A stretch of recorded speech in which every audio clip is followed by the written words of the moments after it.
Esto es Contratiempos con David G. Marcos.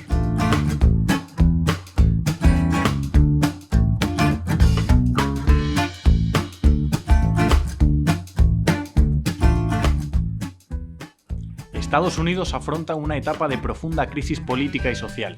El que debería haber sido un triunfo claro de Biden se ha quedado atrancado en un recuento interminable y una victoria ajustada e insuficiente, a pesar de ser el candidato con más votos en la historia del país. Los demócratas podrían haber aprendido algunas lecciones de 2016, podrían haber llegado a estas presidenciales con un proyecto diferente, podrían haber dejado atrás al Partido Demócrata de los millonarios jurásicos y apostar por un proyecto anclado en la realidad social del país. En cambio, decidieron acudir a esta batalla que ya perdieron una vez con las mismas armas y con un candidato cuya mayor virtud era la de no ser Donald Trump. Pero para enfrentar al trumpismo no basta con no ser Trump, y a pesar de que Biden pueda ocupar ahora la presidencia, la democracia estadounidense sale muy tocada de esta batalla electoral. Debe abrirse paso a un proyecto nítidamente antineoliberal, capaz de conquistar de nuevo a las clases trabajadoras, porque aunque el Diablo Naranja abandone la Casa Blanca, muchas de sus políticas continuarán vivas, y las recetas de Biden no serán la solución. Nuestra esperanza está hoy con las personas que realmente han plantado cara y sacado a Trump de la presidencia y que ahora deberán seguir combatiendo sus políticas. No son ni la dirección del Partido Demócrata, ni los medios de comunicación, ni los empresarios que auparon al republicano en 2016. Son las mujeres que marcharon por sus derechos, son las personas negras que se hartaron de un sistema que no les permitía respirar, son los jóvenes que salieron a decir no a las armas y sí al futuro. A todas ellas, gracias por resistir. Arranca Contratiempos, emitiendo desde las trincheras de lo común. Bienvenidas. David G. Marcos. Contratiempos, emitiendo desde las trincheras de lo común.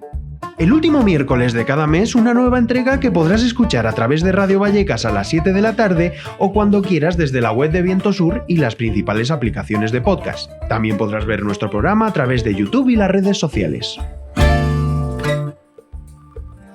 Muy buenas, mi nombre es David González Marcos y empezamos este programa de Contratiempos, el de hoy, un nuevo especial monográfico sobre el tema que está marcando la agenda a nivel mundial, las elecciones presidenciales de Estados Unidos de este 2020. Y para este programa especial hemos querido colaborar y hemos contado con la revista Contextos y Acción, a quien les agradecemos que nos hayan dado un espacio en su publicación para seguir estas elecciones y también las repercusiones que va a tener tanto en la sociedad norteamericana como en el resto del mundo. También agradecer a Radio Vallecas y a Viento Sur que hacen posible este programa.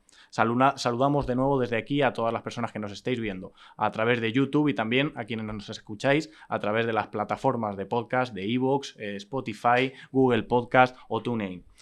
En el programa de hoy vamos a contar con 2 entrevistas y también con una mesa de debate para analizar estos resultados, este proceso electoral y también los retos de la que más que probablemente va a ser la etapa Biden como presidente dentro de Estados Unidos. Contaremos también con una novedad que habíamos anunciado en el programa anterior, la nueva sección de lucha de pases con Joaquín Pastoriza y con Gabriel Matute. Y bueno, no os vamos a hacer esperar más, vamos a empezar arrancando este programa especial de Contratiempos con una entrevista. Vamos a contar y a dar el salto al charco para hablar con Nicole Müller, que es miembro del Comité Internacional de Democratic Socialists of America, y muchísimas gracias por estar con nosotros hoy aquí, Nicole. Hola David, muchas gracias por invitarme.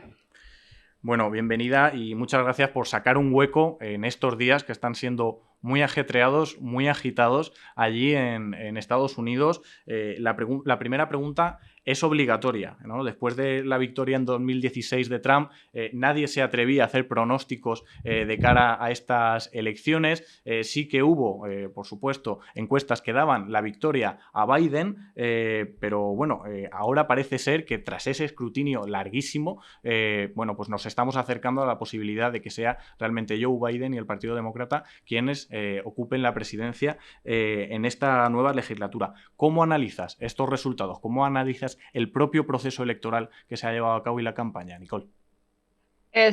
Bueno, yo creo que aunque no se podían hacer predicciones, obviamente concretas, sobre todo por el sistema electoral que existe aquí en Estados Unidos, en el cual no es la mayoría, el voto popular el que gana, sino que tienen este sistema que llaman colegio electoral, creo que se llama en español, entonces es difícil de predecir. Pero yo diría que no sorprende el resultado de que mucha gente haya salido a votar por Trump y prácticamente la mitad del país, por eso ha sido una ¿cómo se dice? Diferencia muy mínima entre ambos. Y yo creo que eso es simplemente porque obviamente el Partido Demócrata ya no es una opción, una alternativa para las personas aquí en Estados Unidos, sobre todo para las personas que se encuentran en una situación bastante precaria, lo cual son obviamente la gente trabajadora aquí en Estados Unidos vive en una situación bastante precaria. Entonces, por la falta de opción, por la falta de alternativa, por solo tener un sistema en donde dos partidos puedan competir, al parecer la única opción a la que le parece algún tipo de alternativa o distinto al establishment al que estamos acostumbrados, el sistema neoliberal, al parecer sigue siendo el Partido Republicano con su retórica racista y antimigrante. Y por lo tanto no sorprende.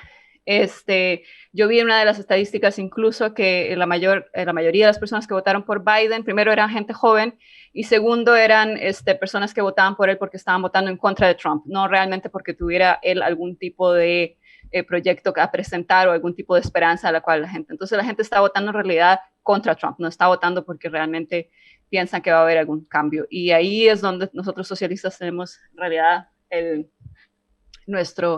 nuestra meta va a ser crear la tercera alternativa y ser la alternativa que dé respuestas reales ante los problemas materiales que la gente está viviendo en este país.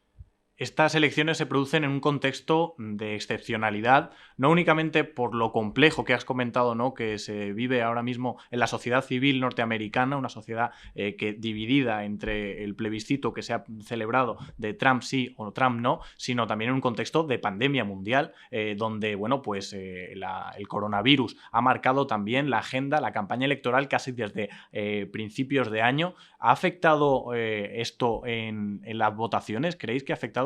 ¿O crees, Nicole, sin embargo, que ha pasado desapercibido, que no ha penalizado a Trump esta gestión COVID? Yo siento que entre las personas que ya habían elegido a Trump no tuvo un efecto al parecer muy fuerte porque claramente Trump no ha tomado ningún tipo de iniciativa a nivel federal que dé una respuesta. Estamos a 8 meses más o menos de la pandemia y no hay ningún plan. Sin embargo, yo sí vi en una de las estadísticas que una de las razones por las cuales Biden había era elegido es por la esperanza tal vez de tener algún tipo de respuesta más correcta ante la crisis. Pero sin embargo, al parecer existe un nivel de negación bastante alto entre las personas que eligieron a Trump en cuanto a la pandemia, sobre todo porque él varias veces ha dicho, ha comentado, ha hecho comentarios sobre la pandemia que son completamente equivocados y ha prácticamente iniciado un proceso como si fuese una teoría de conspiración alrededor del tema de la pandemia. Sí. Otro de los elementos que han marcado, yo creo, esta campaña y esta legislatura han sido los movimientos populares. La Women March, el movimiento de Me Too por los derechos de las mujeres, el Black Lives Matter, la movilización de la juventud en contra de las armas. ¿Qué papel han jugado estos movimientos? ¿Qué han supuesto también para la sociedad norteamericana a día de hoy? Yo creo que sobre todo el movimiento de BLM, que es el de Black Lives Matter, ha tenido un poco más de influencia en sacar a las personas a votar. Ganamos ahora justamente un miembro de DSA, una mujer que se llama Cori Bush, que es ahora parte del Congreso y que fue activista también en Ferguson cuando tuvimos las demostraciones allá. Entonces, yo creo que de cierta manera sí estos movimientos están ganando una plataforma, pero todavía yo tengo la sensación que están muy al inicio todavía de organizarse, de estructurarse. Todavía BLM a nivel nacional no tiene una estructura completamente formada y yo creo que también deben haber debates internos entre cuál debería ser la relación con el Partido Demócrata, ya que anteriormente muchos movimientos como este han sido prácticamente tragados por el Partido Demócrata y disueltos de tal forma que no se han llegado ¿cómo se dice?, a reformas, a las reformas que son necesarias. Ahora, en cuanto al Me Too, yo diría que el movimiento Me Too en la época, yo no estaba aquí en Estados Unidos cuando eso sucedió, pero al parecer tuvo una movilización bastante grande entre mujeres, sobre todo más del área que se identifican más liberales, ¿no? En cuanto a acoso sexual y abuso sexual. Ahora, yo si lo comparo con otros movimientos en Latinoamérica, sobre todo, por ejemplo, el movimiento feminista en Chile, encuentro que todavía está en un inicio, en un proceso de formación, todavía que no está completamente madurado, por lo tanto no veo que tuviera un efecto muy grande en la sociedad. A mí, desde mi perspectiva, sobre todo viendo que ambos candidatos habían sido acusados de acoso, abuso sexual. Entonces, y eso no fue un tema muy discutido ¿Y qué dentro de la qué campaña de Biden. perspectivas hay de la evolución de esos movimientos, de la construcción de ese anclaje en las calles con esta nueva posible presidencia de Biden? Yo creo que aquí el problema siempre en Estados Unidos es un poco cuál es la relación de estos movimientos hacia el liberalismo, ¿no? Muchos que son parte de estos movimientos se identifican con el Partido Demócrata, entonces ahí tiene que haber un proceso de diferenciación, yo creo, más fuerte en el cual se mantiene la independencia de los movimientos, sea quien sea que esté en la presidencia. Yo creo que eso es uno de los grandes problemas aquí en Estados Unidos.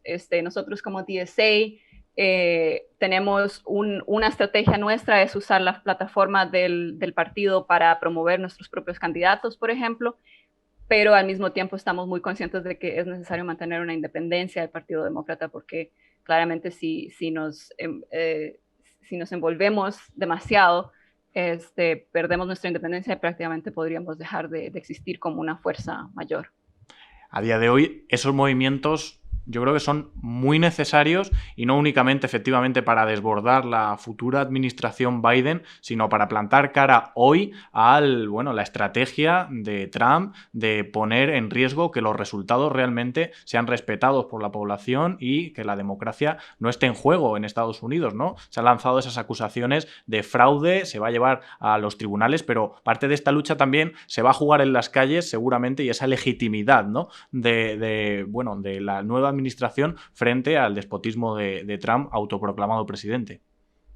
Sí, o sea, nosotros ayer, creo que fue, ya estoy un poco confundida con el tiempo, pero en estos días, esta semana, cuando todavía no se sabía muy bien cuál iba a ser el resultado, se llamó a ir a las calles a defender todo el conteo de los votos, que era algo que también no estaba muy seguro, porque obviamente Trump estaba llamando a que no se cuenten los votos que habían llegado por correo. Entonces, eso fue una de las movilizaciones en esta semana que ha sido que hay que respetar el conteo de los votos, hay que defender la poca democracia que aún existe en este país.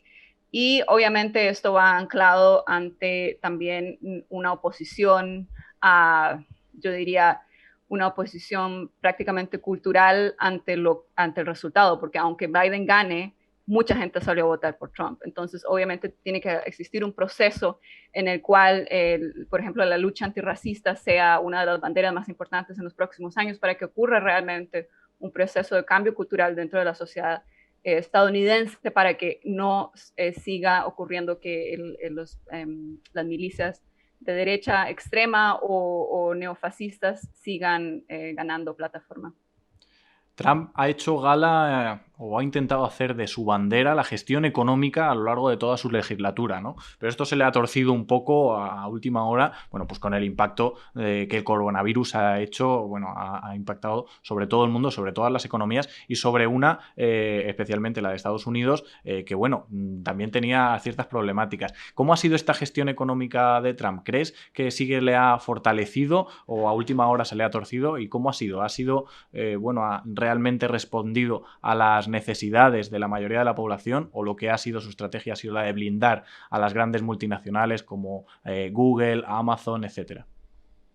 O sea, desde el inicio lo que se hizo fue inyectar un gran porcentaje de capital para que no ocurriera una grave crisis al inicio de COVID. Y desde entonces han habido proyectos de darle una cierta renta a las personas. Ha sido mínimo, yo creo que fueron $600 hace algunos meses atrás. Y eso claramente no representa la gravedad del asunto. O sea, muchas personas han perdido su trabajo y no tienen con qué pagar el alquiler, que los alquileres aquí en Estados Unidos son muy altos. Tampoco tienen cómo pagar, por ejemplo, la electricidad, el agua, todas estas cosas. Entonces, no ha sido claramente la respuesta necesaria. En algunos estados, porque además ese es el asunto aquí en Estados Unidos, es diferente si vamos de un estado a otro. Entonces, en Nueva York, por ejemplo, han habido ciertas iniciativas para que las personas tengan, por ejemplo, en cuanto a pagar la electricidad, que tengan ciertos meses donde no es necesario que lo paguen y que obviamente después si sigue acumulando una deuda. Entonces, han sido como pequeños respiros, pero que en realidad no solucionan en nada el problema. Nicole Müller, muchísimas gracias por regalarnos esta entrevista, este ratito. Un abrazo y mucha fuerza para seguir construyendo esa mirada, sujeta a los movimientos sociales, a las luchas para transformar esta política de Estados Unidos que se viene muy convulsa en los próximos años. Muchas gracias por invitarme. Chao. El resto, no os vayáis, en unos minutos vamos a abrir este análisis sobre las elecciones en este especial en colaboración con Contextos, Radio Vallecas y Viento Sur para, analizar estas elecciones. Vamos a abrirlo a la mesa de debate y, no os vayáis, en unos minutos estamos de nuevo aquí. Las elecciones de Estados Unidos este 2020 han supuesto un plebiscito sin precedentes en la historia del país. En plena pandemia y en un contexto político de gran confrontación, los norteamericanos estaban llamados a votar entre el actual presidente Donald Trump y el candidato demócrata Joe Biden. Este último, que derrotó al candidato de la izquierda del Partido Demócrata Bernie Sanders, se presentaba en las encuestas por delante de Trump. El republicano multimillonario, aunque ha ganado algunos apoyos en el voto latino, se ha visto derrotado en estados clave como Michigan, Wisconsin o Arizona. Factores como la defensa de la violencia policial frente al movimiento Black Lives Matter o su gestión de la crisis sanitaria han podido influir en esta derrota.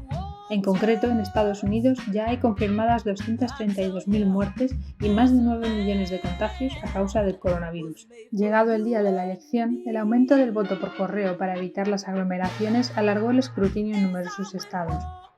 Alrededor de 100 millones de personas eligieron esta opción en unos comicios que han contado con la mayor participación desde 1908, con 157 millones de papeletas recogidas. Así, la aparente victoria de Biden se ha hecho esperar. En la noche de la votación, todavía con un gran número de votos pendientes del recuento, el presidente Trump se declaraba vencedor y afirmaba que recurriría ante el Tribunal Supremo, acusando de fraude a la oposición. Un escenario previsto por numerosos analistas y por el propio Partido Demócrata, que ya tenía preparado un equipo legal para enfrentar esta batalla en los tribunales. Otro reto que tiene Biden por delante es el Acuerdo Climático de París, del que Trump decidió apartarse y cuya salida oficial de Estados Unidos se produjo este pasado miércoles mientras todo el mundo miraba las elecciones. Y es que a pesar de haber sacado a Trump de la Casa Blanca, el demócrata tendrá que hacer frente ahora no solo a la crisis ecológica, sino a la profunda crisis social que vive el país. De todo esto y mucho más seguimos hablando hoy en Contratiempos. Seguimos en Contratiempos. Recuerda que puedes escuchar todos nuestros programas en iVoox, Spotify, Apple Podcast, TuneIn y Google Podcast. Más información en la web de Viento Sur.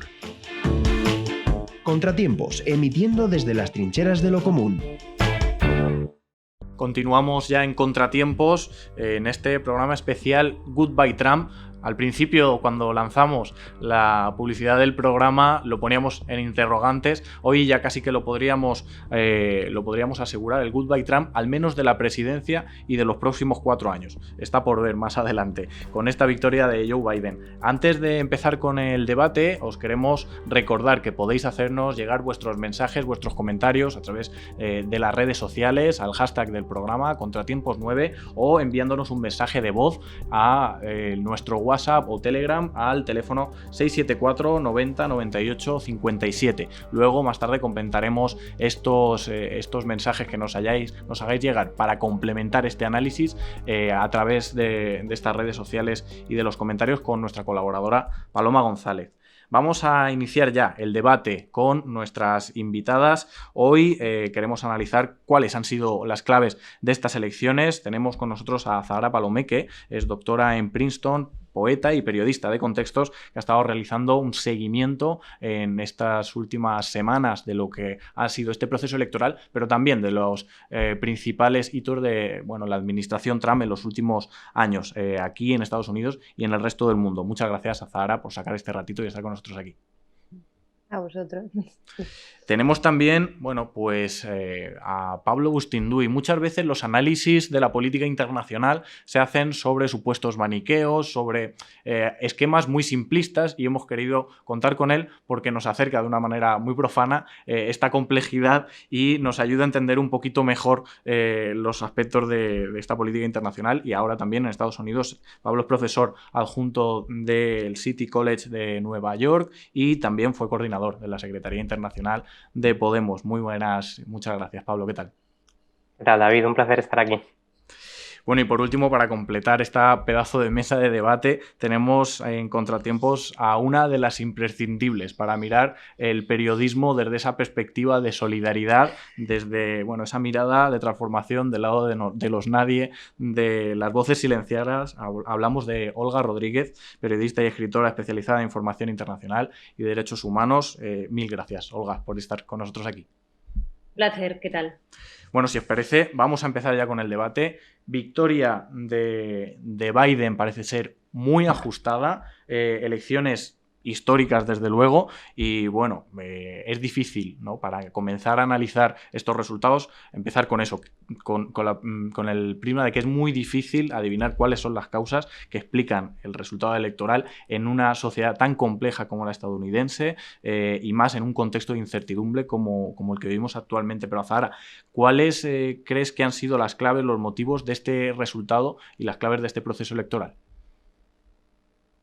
Bueno, en primer lugar, decir que una de las claves es mirar la participación masiva que ha habido. O sea, estamos hablando de millones y millones de votos más que en años anteriores, que sin embargo, a pesar de todos los pronósticos, esa participación en un primer momento se adjudicó, se creyó que iba a ir a Biden y ha quedado dividida entre los dos candidatos, ¿no? Entonces, recalcar eso, muchísima gente tenía un gran interés en estas elecciones y ha luchado contra todos los impedimentos burocráticos, desde registrarse para votar hasta la supresión del voto, etcétera, haciendo colas de horas para participar, para tener que decir en estos comicios, pero luego ha quedado repartido entre los dos candidatos, lo cual nos lleva a lo siguiente, que el trumpismo sigue muy vivo, ¿no? O sea, la mitad de la población prácticamente sigue creyendo en un presidente que ha basado no solo su campaña electoral, sino los 4 años de gobierno en una serie de mentiras, que no ha tenido una política social, o sea, todo lo contrario, ¿no? O sea, desde la primera política que tuvo, que fue una reforma fiscal beneficiando a sus amigos ricos, o sea, eso fue la inauguración de la presidencia, hasta la nefasta gestión de la pandemia, y aún así todo el discurso de odio que ha ido lanzando respecto a los antifas, respecto a que supuestamente si Biden ganaba, Estados Unidos se convertiría en un país socialista o comunista, que por supuesto es falso. O sea, de hecho Wall Street ha celebrado esta casi victoria de Biden, ¿no? Pero tenemos que parar a pensarnos en cómo estos discursos están calando en la población, cómo hay un inconsciente colectivo que todavía opera de manera casi de guerra fría, y porque hay tanta gente que lo apoya, a pesar de que recordemos que el Partido Demócrata ha hecho campaña con una gran coalición política, desde republicanos moderados, ha intentado atraer a gente de centro, hasta una izquierda más relativamente progresista que como Bernie Sanders, que ha pedido el voto por él también, ¿no? Entonces a mí me parece que esas son las claves para empezar, vamos. comentas a Zahara que, bueno, efectivamente el trumpismo se le daba como un fenómeno coyuntural y, Pablo, en uno de los últimos artículos que has escrito, bueno, pues aseguras que no, que ese sujeto cuenta con anclaje social, cuenta con una realidad propia y, bueno, habría que entenderlo mejor y no dejarlo como ese, digamos, ese apéndice que pudo salir en un momento dado. ¿Cuáles dirías que son las principales diferencias y comparativa entre los resultados que obtuvo Trump entre 2016 y los que ha obtenido ahora? La composición, su coalición de votantes, ¿cuál es? Bueno, para empezar por lo más sencillo, esa coalición es mayor ahora, ¿no? Trump ha obtenido varios millones de votos más, no sé, el orden casi 6, creo, algo así. Está por confirmar con el recuento final, pero ha crecido. Entonces, esas interpretaciones que quisieron leer, quizá para podernos tranquilizar y poder hacer las paces con la realidad, la elección de Trump como un exabrupto, como un gran estallido, una expresión de rabia por el desorden de la globalización, por los efectos del neoliberalismo, es un inconsciente dormido que estalla, pues ha demostrado en estas elecciones una formidable capacidad de resistencia, una implantación territorial muy fuerte y ha demostrado, creo, que tiene un proyecto político real, concreto, que más allá del personaje de Trump, más allá de aquello en lo que nos centramos, que es su performance permanente, ¿no? Mediática, televisiva, egocéntrica, etcétera, por debajo de eso, Trump es el representante de un proyecto de orden social, de un proyecto económico, de un proyecto identitario y cultural con un arraigo fortísimo. Además, con una coalición, como señalas en tu pregunta, muy compleja, que va desde la representación de la América rural, de la América blanca, de la América evangélica, pero también de grandes intereses financieros, industriales, con lo cual esa santa alianza, digamos, ¿no? Que abarca desde lo religioso hasta lo económico, pasando por lo cultural, no solo expresa esa especie de ansia o esa especie de descontento con el establishment, la clase política, etcétera, sino que tiene un proyecto concreto, real, de qué es Estados Unidos, qué debe seguir siendo Estados Unidos y cómo debe proyectarse hacia el exterior, hacia el mundo. Y nos engañaríamos si no viéramos que el resultado de Trump, y de hecho es lo que le permite pasar a la segunda fase, esta de impugnarlo todo y entrar en este pantano legal de impugnaciones, es que el resultado es bueno. Trump ha sacado, los republicanos han sacado un resultado que desde luego las encuestas no presagiaban y que demuestra una fuerza social impresionante, ¿no? Entonces creo que eso tiene que formar parte del análisis porque el resultado de los demócratas también se mide en relación a esa demostración de fuerza del trumpismo que ha llegado para quedarse. Estaba sobrevolando esa idea de que Trump ya tenía preparado el discurso que dio la noche electoral. En el momento en el que iba por delante en algunos estados, iba a decir, no, esto hay que impugnarlo porque yo estoy ganando, y ese llamamiento al fraude, a la batalla jurídica, a la batalla en las calles, que también había, digamos, había hecho guiños semanas antes a sus acólitos más, digamos, de la alt-right, de QAnon, de los Proud Boys. Bueno, y finalmente se cumplió este presagio, la noche electoral, efectivamente, cumplió con sus amenazas y estamos ante un escenario en el que el candidato a la presidencia da por fraudulentas estas elecciones. Olga, ¿cómo crees que va a avanzar esta estrategia de Trump? ¿Va a contar con el apoyo del Partido Republicano? ¿Van a tener esas filas prietas o va a haber algún desmarque? Ya hemos visto alguno, ¿no? El de la Fox titubeando y no dándole todo su apoyo, el de, bueno, Mitch McConnell o Marcos Rubio. Bueno, hay algunos que sí que no están en estas, pero el Partido Republicano ¿les va a apoyar o no? Bueno, el Partido Republicano, pues hay de todo, ¿no? O sea, estamos viendo desmarques, pero también estamos viendo al mismo tiempo como esta tarde había quien anunciaba que invertía en él para esa campaña que en realidad ya anunció semanas atrás. O sea, de alguna manera estamos contemplando una hoja de ruta que ambos partidos barajaban.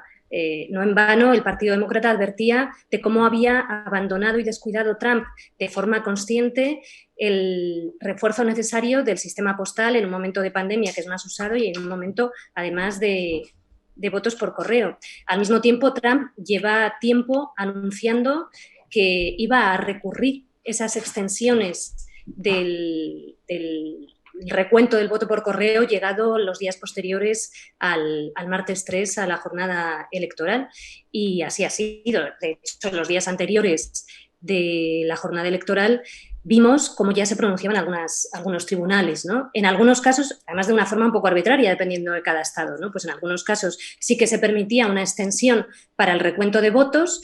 En Pensilvania de 3 días, en Carolina del Norte de 12 días la extensión, en otros estados, sin embargo, se bloqueaba esa extensión. Es una crónica anunciada. Ante una situación de estas características, Trump siempre dijo y apostó de alguna manera por ese mensaje de decir, van a querer colármela y por lo tanto yo, por si acaso, semanas antes, yo ya clamo contra esa voluntad de recontar votos que van a llegar posteriormente al día 3, tratando de estigmatizar esos votos, ¿no? que son, evidentemente, existe la necesidad de contarlos porque son votos válidos y legales igualmente, ¿no? Y ahora cuando os escuchaba hablar a todos vosotros, claro, yo he vivido en varios sitios en Estados Unidos. No es lo mismo vivir en Washington o en Nueva York que vivir en Carolina del Norte, donde también viví. Carolina del Norte te encuentras con toda esa serie de características que habéis comentado antes, ¿no?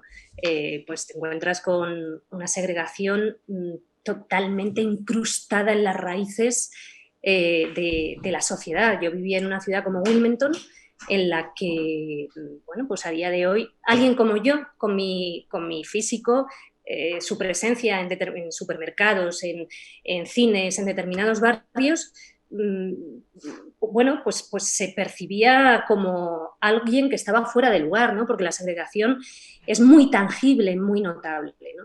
Y al mismo tiempo es un estado con bases militares, con una economía militar muy importante. Todo el mundo tiene un amigo, un padre, una madre, un familiar que ha servido o que sirve en el ejército. Hay muchos veteranos, mucha gente con secuelas físicas y psicológicas. O sea, cuestionar algunas de las operaciones militares de Estados Unidos en un estado como este es como, no sé, tirar una bomba directamente, ¿no? ¿Y por qué digo todo esto? Y con esto termino. Porque llevamos viendo cómo desde hace muchos años el ser una gran potencia, el ser un imperio, pues tiene su precio, ¿no? Y cómo desde hace muchos años en Estados Unidos todos los gobernantes han tenido que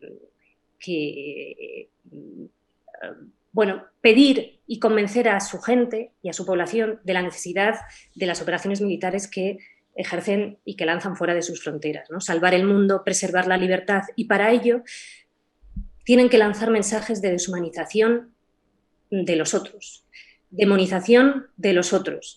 Y son mensajes que implican dar la espalda una y otra vez a los derechos humanos. Y esto, pues muchas autoridades civiles y militares lo han estado haciendo durante años y años y años, erigiendo además la figura del comandante en jefe, ¿no? Que es el presidente. No. Todo esto crea una cultura de la impunidad y una defensa de la mano dura y un miedo a ser los débiles y un miedo a esa debilidad, ¿no? Y a una necesidad de golpear duro, que esa cultura está ahí. Y Trump la representa muy bien. Trump representa muy bien eso. Es como la continuación de esas guerras de Estados Unidos fuera de sus fronteras, ese mensaje aplicado a los otros, aplicado ahora también a las propias cuestiones internas del país, ¿no? No tengo muy claro que esa política de deshumanización desde la política exterior de Estados Unidos vaya a cambiar con la administración Biden. No las tengo todas conmigo, pero es que además muchas de las cosas que quizás bueno, represente el proyecto Biden, aunque sea un proyecto de bajo perfil, se puedan llevar a cabo, ¿no? Porque este ejercicio de anticipación de Trump de llamar al fraude en las elecciones, bueno, también llama no únicamente a la incertidumbre del propio recuento, sino a la incertidumbre de toda la legislatura. Es un ejercicio de anticipación a toda una legislatura que puede estar marcada porque Biden, con la presidencia, pero sin quizá tener la mayoría en el Senado, con un Tribunal Supremo también conservador, bueno, no pueda llevar a cabo algunas de sus políticas. ¿Cómo va a llegar esta configuración? ¿Cómo va a quedar esta configuración de cara al futuro? ¿Va a poder Biden gobernar, Azahara? Pues estoy de acuerdo contigo. Creo que va a ser una presidencia muy difícil. Primero va a estar marcada por el estigma de qué tipo de elecciones estamos teniendo. pues unas elecciones que están pues demorando muchísimo, también por las circunstancias de la pandemia, plagadas pues de un cuestionamiento por parte del presidente, pero recordemos que mucha gente cree esas palabras, ¿no? Por un cuestionamiento de la legalidad de las elecciones, mucha gente va a ser gobernada por Biden pensando que esto ha sido pues un fraude, ¿no? Que hay votos que eran ilegales, como dijo hace poco pues el presidente Trump, ¿no? Entonces yo creo que ese estigma va a ser muy difícil quitárselo. Van a estar gobernando con eso, van a estar gobernando con un Tribunal Supremo de mayoría conservadora o ultraconservadora, pues 6-3, ¿no? Como ya sabemos. No sabemos si van a tener el Senado. Si no tuvieran el Senado, eso implica que todas las propuestas que van en el programa y otras posibles propuestas que intentaran implementar, y estoy pensando en propuestas de calado mundial, como el plan medioambiental que tienen, por ejemplo, pues pueden ser tumbadas perfectamente por el Senado. Ya había artículos diciendo que la salud medioambiental del planeta dependía un poco de la presidencia, ¿no? De las elecciones en Estados Unidos. Por otra parte, y como ha dicho Olga, es una sociedad pues que está muy dividida, que está muy quebrada en su interior, y donde se han estado aplicando pues esas técnicas de guerra, que es una sociedad muy dividida donde las técnicas o las tácticas militares, ¿no? Que se han empleado en otros países, pues ahora, lo hemos visto recientemente en las protestas, también se han estado empleando con los manifestantes, entonces con los movimientos Black Lives Matter, y esto tiene una trayectoria pues que se remonta primero a la guerra a las drogas y después pues a la legislación que se implementó después del 11S, ¿no? Que con invenciones como el Departamento de Seguridad Nacional y cuerpos federales como el ICE o el ICE, ¿no? Que han sido utilizados ahora para criminalizar a la población, hacer arrestos arbitrarios, etc. Eso no se va a borrar. O sea, creo que va a haber una memoria de estas protestas, de cómo se ha tratado a la población, de abusos de derechos, que si acaso ha fracturado todavía más el tejido social en este país. No es casualidad que Biden haya estado apostando por un mensaje de unidad. Si sigue reclamando esa unidad o luchando por esa unidad, le va a costar mucho trabajo. Hacemos aquí un pequeño parón de 1 minuto, ¿vale? Enseguida retomamos el debate. Recordad que tenemos abiertos varios canales para que nos podáis hacer llegar algunos de vuestros comentarios a través del hashtag Contratiempos9 o por WhatsApp o Telegram al 674 90 98 57. Y ya os anunciamos algunas de estas novedades que tuvimos para esta temporada, esta segunda temporada de Contratiempos. Una de ellas era esta nueva sección de lucha de pases con Shaquín Pastoriza y Gabriel Matute, que van a hacer un repaso a los rebeldes y las rebeldes contra el machismo y el racismo de Trump en el deporte norteamericano. Volvemos en un momento.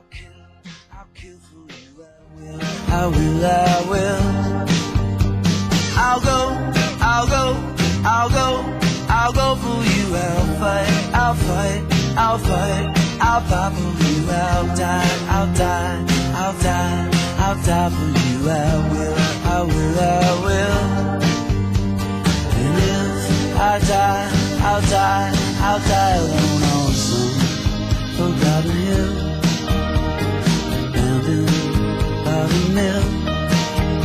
All my blood will spring and spill. I'll thrash the air and then be still. You wake with a start from a dream and know that I'm gone.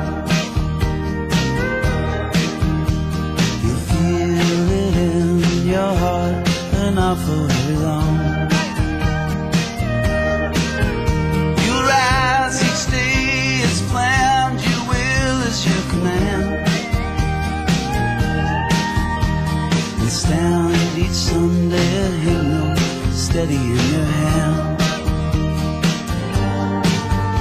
You'll sing to yourself the rising, falling melody that you could never read. Quiet sleep, still alone and lost indeed. And your soul will not be free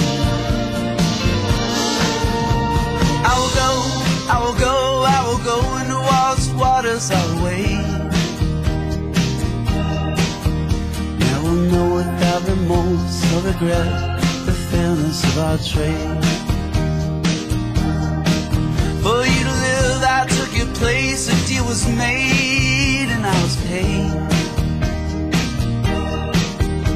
In gold as I was told, the place where my body could be laid.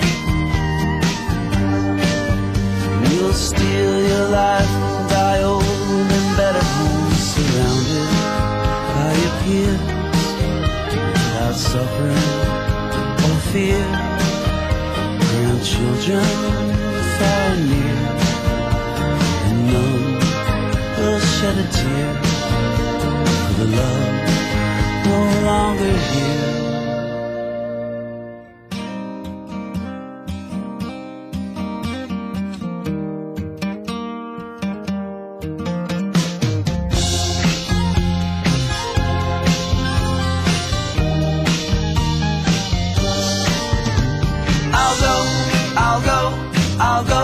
I'll go for you, I will. I'll fight, I'll fight, I'll fight, I'll fight for you, I will, I will, I will. I'll kill, I'll kill, I'll kill, I'll kill for you, I will. I'll die, I'll die, I'll die, I'll die for you, I will, I will, I will. I'll die, I'll die, I'll die alone like Jesus on the cross. My faith cannot be tossed, and my life will not be lost. My love comes across.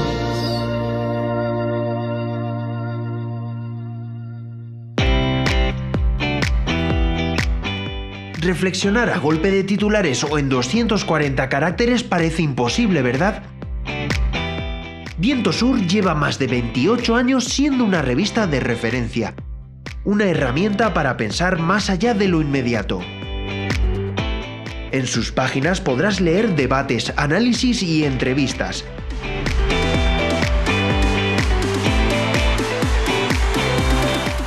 Voces y miradas desde la izquierda alternativa y los movimientos sociales.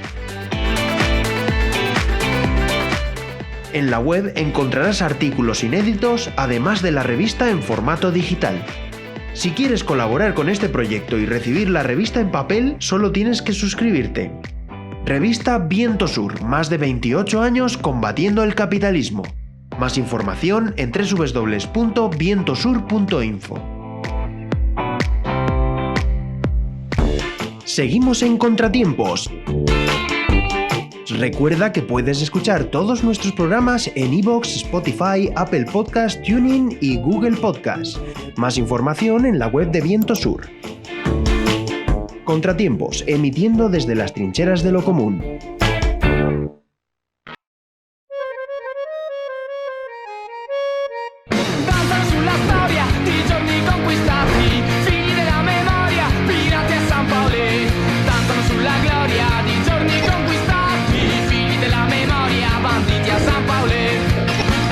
Lucha de pases, con Gabriel Matute y Saquín Pastoriza.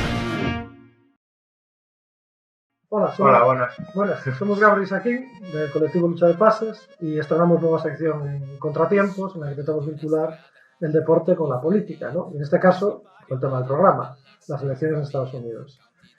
Es cierto que el deporte se ha posicionado desde la elección de Trump, ¿no?, contra este presidente debido a sus declaraciones, pues, evidentemente machistas, homófobas, racistas, ¿no? Y el deporte estadounidense no ha permanecido ajeno a este proceso electoral en estas elecciones del pasado martes.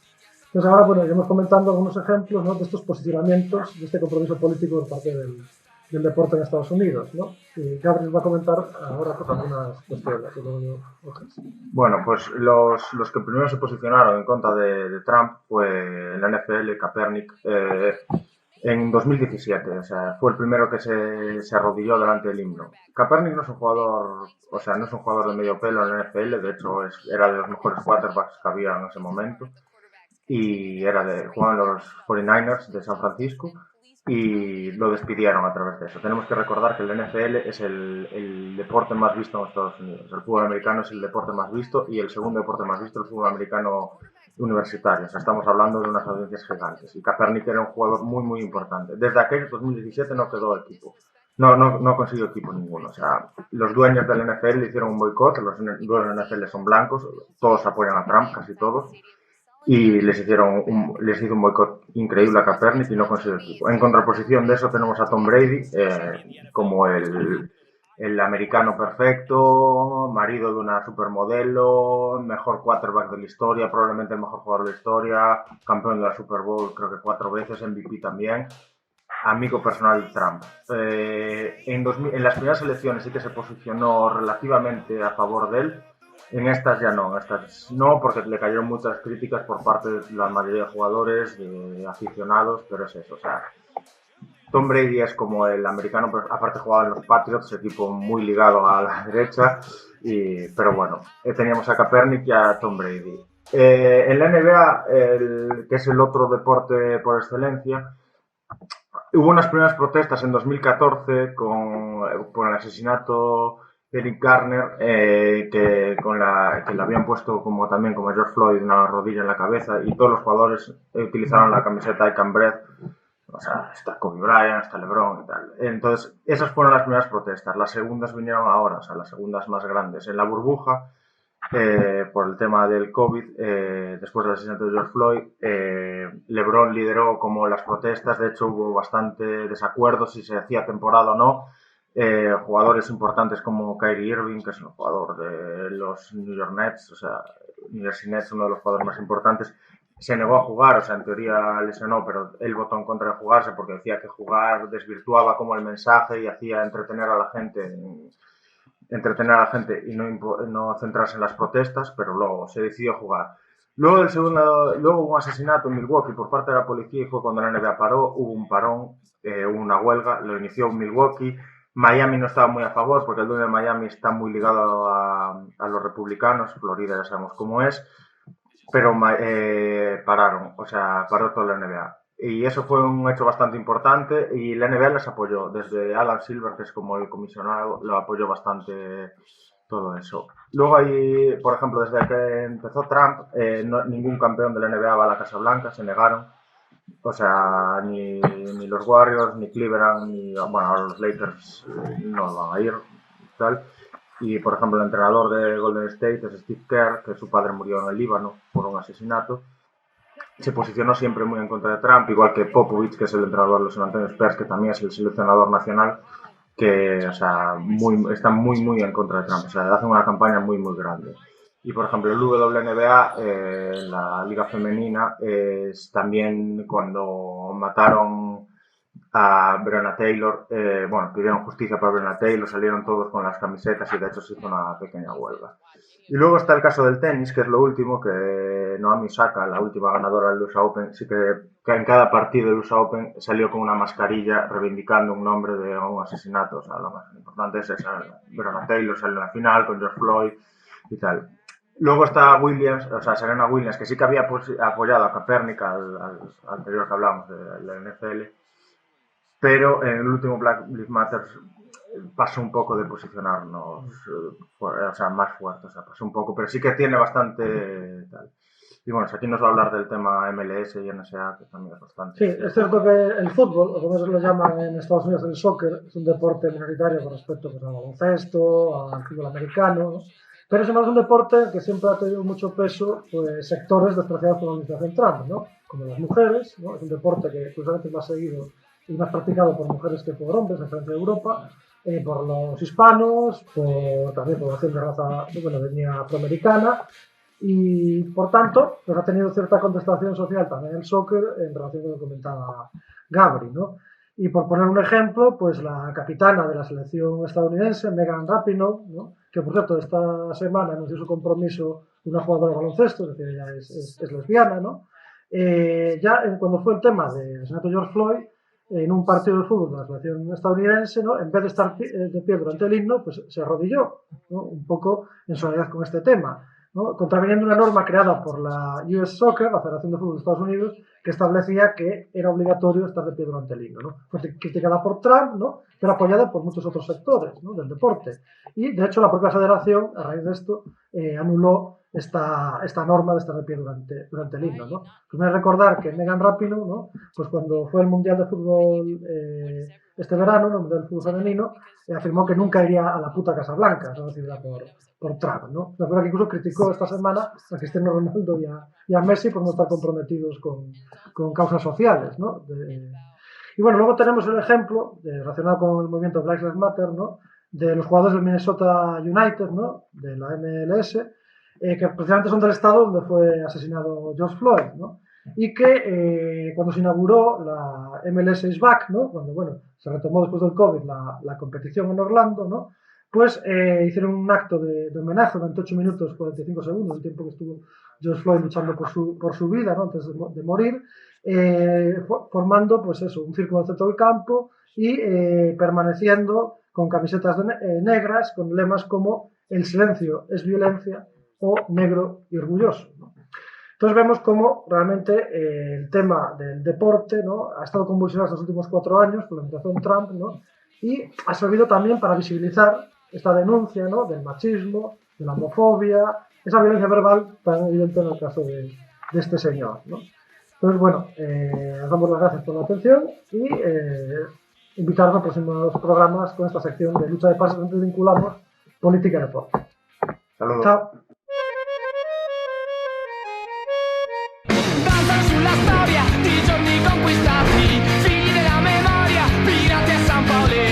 Danzano sulla gloria di giorni conquistati, figli della memoria, banditi a San Paolo. Lucha de pases. Con Gabriel Matute y Saquín Pastoriza. Seguimos en Contratiempos. Recuerda que puedes escuchar todos nuestros programas en iVoox, Spotify, Apple Podcast, TuneIn y Google Podcast. Más información en la web de Viento Sur. Contratiempos, emitiendo desde las trincheras de lo común.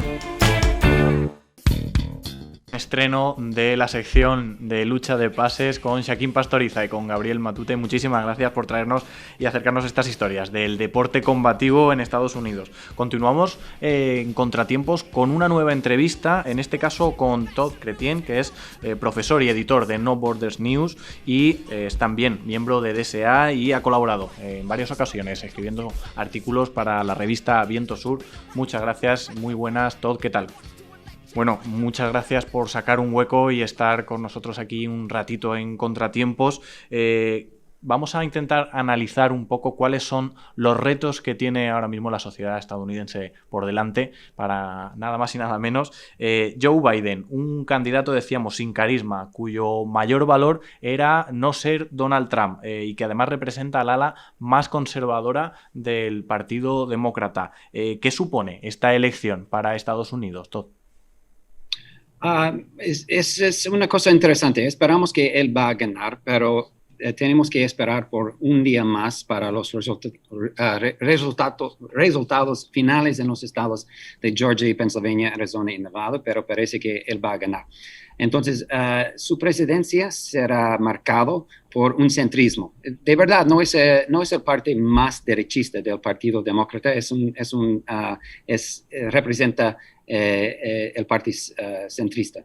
Entonces, como Chuck Schumer y Nancy Pelosi no son de verdad, son liberales en los términos norteamericanos. Entonces, él va a gobernar como un liberal, como Obama. Pero el problema es, como los otros invitados han dicho, es que el Senado va a ser controlado por los republicanos y de verdad los republicanos son las derechistas. Mitch McConnell no va a permitir que nada pase en el Senado. Su lema será para bloquear cada iniciativa de Biden, porque lo que los republicanos quieren es para destruir la presidencia de Biden para que ellos puedan ganar las elecciones en 2022 en el Congreso para retomar el control de las dos cámaras del Congreso. Entonces, va a ser un parálisis en el gobierno federal en los Estados Unidos. en una situación en que hay una crisis profunda en los estados, los presupuestos municipales y estatales. Yo soy maestro, vamos a sufrir una corta tremenda en nuestro presupuesto en los meses que vienen. Y sin el apoyo del gobierno federal, las escuelas, las universidades, el sistema de salud, empleo, todos vamos a sufrir mucho. Entonces, lo que los republicanos quieren es para bloquear cualquier apoyo a los estados, a los municipios, para echar la culpa a Biden para reganar el Congreso en 2022. Es el plan. No es una teoría, es el plan. Entonces, no va a ser una salvación desde el gobierno federal. Si queremos ganar los presupuestos, el dinero que necesitamos, los empleos, la salud nacional, etcétera, es necesario que la gente siga en las calles.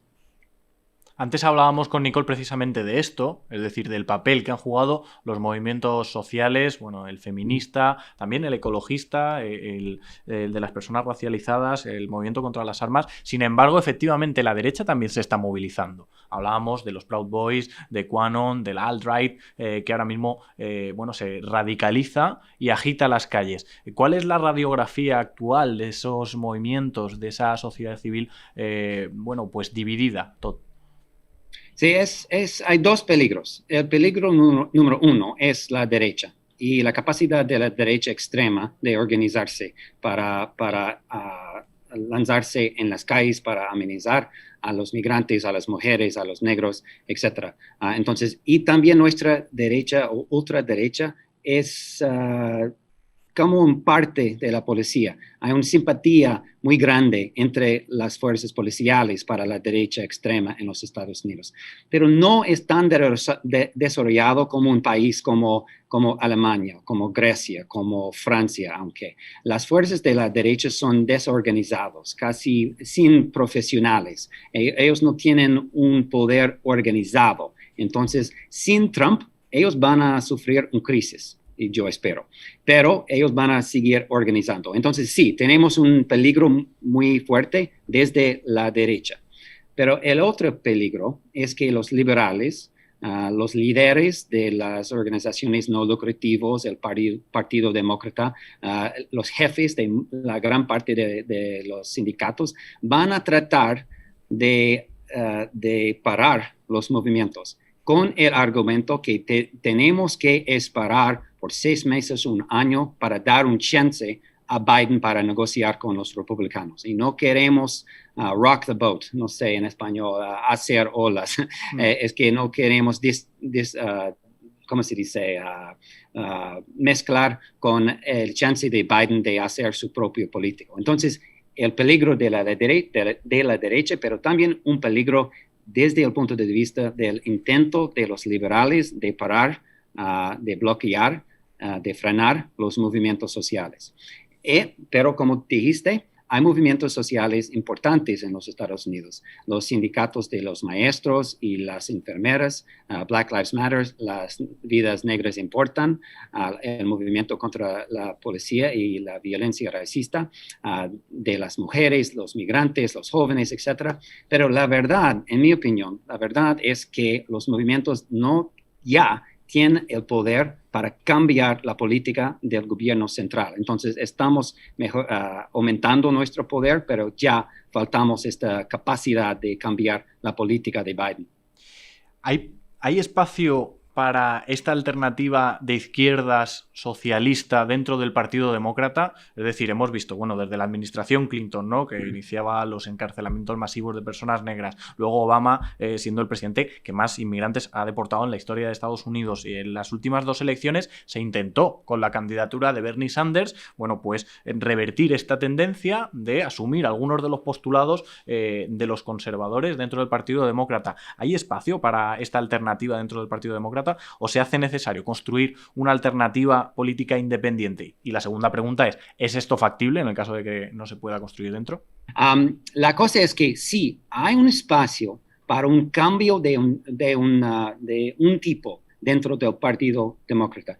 Biden va a hacer cosas diferentes que Trump. Él va a cambiar las regulaciones para el ambiente, él va a parar los ataques tan fuertes contra los migrantes, él va a hacer, por ejemplo, él va a reentrar en el Acuerdo de París para el ambiente, etc. Entonces, desde el punto de vista de Biden, él va a hacer ciertos cambios. Pero desde el punto de vista de la izquierda, en mi opinión, no hay espacio dentro del Partido Demócrata para una izquierda.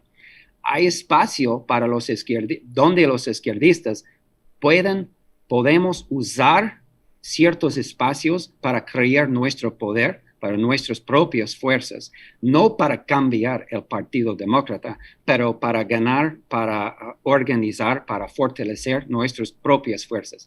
La realidad es que en este momento la izquierda de DSA, de Black Lives Matter, de las mujeres, de los sindicatos de la izquierda, no tenemos la fuerza suficiente para lanzar nuestro propio partido. Pero hay un debate. Por supuesto, un día tenemos que lanzar un partido o una forma de político diferente que sea capturado en el Partido Demócrata, pero ya no tenemos las fuerzas. Las fuerzas están aumentando, entonces es una cuestión estratégica.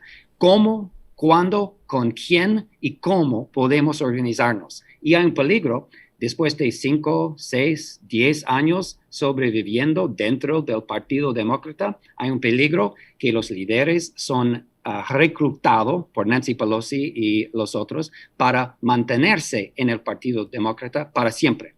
Entonces hay una oportunidad, pero no es un juego peligroso de estar en el Partido Demócrata. Entonces la gran parte de nuestras fuerzas es fuera del Partido Demócrata y usamos las elecciones para presentarnos como socialistas, como Alexandria Ocasio-Cortez, Rashida Tlaib, Ilhan Omar, la nueva congresista que se llama Cori Bush en el estado de Missouri, una bancada de representantes en el estado de Nueva York, hasta en mi pequeño estado de Maine. Tenemos la oportunidad de presentarnos como candidatos socialistas, pero es diferente que decir que hay un espacio dentro del Partido Demócrata para cambiar el partido. Todd Chrétien, muchísimas gracias por acompañarnos en Contratiempos en esta entrevista, para conocer un poquito más también qué es lo que hay detrás de esa victoria de Biden y de quiénes formáis parte de la alternativa al trumpismo. Muchísimas gracias y esperamos veros pronto. Mucha suerte también con los próximos meses allí en Estados Unidos. Gracias. Gracias a ustedes. Bueno, y vamos a escuchar y a escucharos fundamentalmente a vosotras y a vosotros a través de esos comentarios que nos habéis hecho llegar a través de redes sociales al hashtag Contratiempos9 o a nuestro canal de WhatsApp y Telegram. Tenemos al otro lado a Paloma González. ¿Qué tal? ¿Cómo estás, Paloma? Hola David, bien, pues aquí una segunda vez y que sean muchas más, pues recogiendo opiniones y experiencias que comparten las espectadoras y espectadores con nosotros. Os recuerdo que espero que lo estéis pudiendo ver ahora en pantalla, ¿no? Que podéis enviarnos vuestros comentarios al número de teléfono que veis 674-909-857 por WhatsApp o Telegram. Y lanzar esos comentarios en redes sociales también, si queréis, Facebook, Twitter, Instagram. Nosotros vamos recogiendo con el hashtag, ya sabéis, del programa Contratiempos, en este caso 9. Y nada, que queremos completar los análisis, ¿no?, de nuestras invitadas con vuestras, también con las opiniones de la gente del público y que nos está siguiendo en YouTube o en las plataformas de podcast. ¿Nos ha llegado algo? Dime, ha llegado alguna cosita, sí. Iba a decir además que, bueno, por si alguno quiere participar, cuál ha sido la pregunta de este programa, que era un poco qué pensáis de lo que está sucediendo en las elecciones de Estados Unidos, qué os parece la actitud de Trump, ¿no? Cómo valoráis los resultados, y ha llegado a algo. Tenemos un filón en Burgos, Larisa de Burgos nos ha hecho llegar un comentario. ¿Podemos meter el audio? Creo que sí, ¿no? Hola, buenos días. Soy Larisa de Burgos y bueno, venía a proponeros un tema que es la salida del Pacto de París por parte de Estados Unidos. No se me dan muy bien estas cosas, entonces no sé muy bien cómo funciona y demás, pero bueno, me gustaría que se abordara ese tema. Un besito, un saludo. Vamos a analizar eso ahora sí en el debate, ¿no? La repercusión de medidas como esa salida de Estados Unidos del Acuerdo de París y los retos a nivel ecológico de cambio climático de Estados Unidos. ¿Alguna cosa más, Paloma? Sí, bueno, Antonio de Torrejón de Ardoz nos escribe, preocupado un poco más por lo de Trump que comentaba yo antes. En Estados Unidos está pasando lo que nos tememos que pase aquí en España si Santiago Abascal ganase algunas elecciones. Aprovechándose de la democracia, llegarían a gobernar para luego erigirse como dictadores intocables. Su consigna épica sería: soy un dictador, ustedes me eligieron. Un comentario bastante, en fin, da miedo, pero bueno. Preocupante, desde luego, sí. Pero buena reflexión, sí. Bueno, pues muchísimas gracias, Paloma. Seguimos recopilando algunos comentarios y bueno, sabéis que si no para este también, para el próximo programa, estos canales siguen abiertos. Queremos contar con vosotras y vosotros para complementar estos análisis y también para decirnos qué podemos cambiar y qué podemos mejorar del programa. Muchas gracias, Paloma. Gracias a ti. Mama, just killed a man, put a gun against his head, pulled my trigger, now he's dead. Goodbye, everybody, I've got to go, gotta leave you all behind and face the truth. Mama,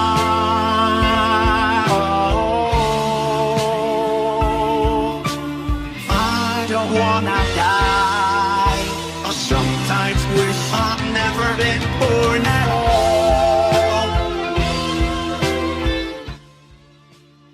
Bueno, y seguimos en Contratiempo. Es tiempo de continuar con la mesa de debate. Vamos a abrir de nuevo algunos de los temas. Hemos estado analizando lo que ha sido el proceso electoral. También hemos hablado de los retos de la administración Biden, de la composición ahora mismo del Partido Republicano. Y bueno, queremos avanzar un poco sobre estos retos de la nueva administración en cuanto a la política internacional.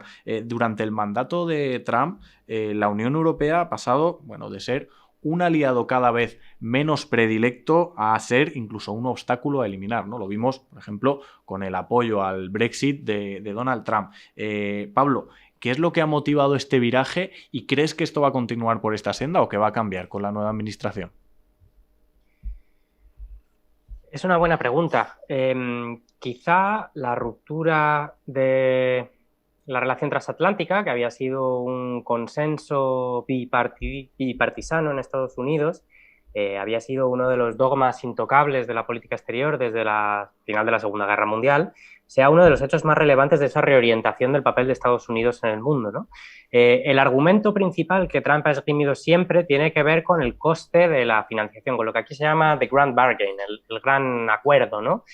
Por el cual Estados Unidos, después de la Segunda Guerra Mundial, se hizo cargo de gran parte del coste de la defensa europea a cambio de tener la última palabra siempre en materia estratégica sobre cuál tenía que ser la orientación de esa política en Europa. Donald Trump ha presentado eso constantemente como si Europa fuera una especie de parásito que hubiera externalizado el coste de su defensa a los Estados Unidos para así poder dedicarse a invertir en gasto social, básicamente. Y no ha cesado permanentemente de ridiculizar esa opción europea y de exigir a los europeos que gasten más en defensa, cosa que los europeos han empezado a hacer, por otro lado. Eso ha llevado a la OTAN a una situación de tensión muy fuerte, ¿no? En el momento en el que Macron declaró la muerte cerebral de la OTAN, fue un momento en el que esa ruptura se hizo evidente.